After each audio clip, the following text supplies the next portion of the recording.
How to find hidden apps on Android. Hello everybody, welcome back. If you're wanting to find your hidden apps on Android, you can follow up the steps.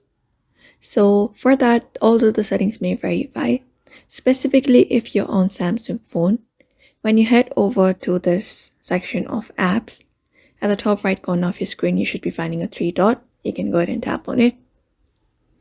Once you do, you should be finding an option that says settings. Go ahead and tap on it. After you tap on settings, here you will be given home screen settings. Now from the given options, go ahead and locate the option that says hide apps. Go ahead and tap on it. After that, from here, you can go ahead and hide your applications that you do not want on your home screen. For example, Facebook, go ahead and select it and click on done. And when you head back to your home page, you should be finding Facebook being deleted, hidden.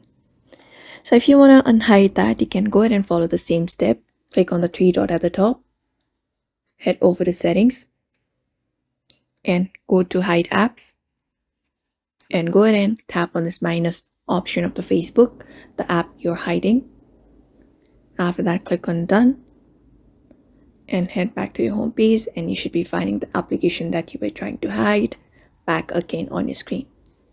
So that is how you basically find hidden apps on Android. So I hope this video was helpful and thank you for watching.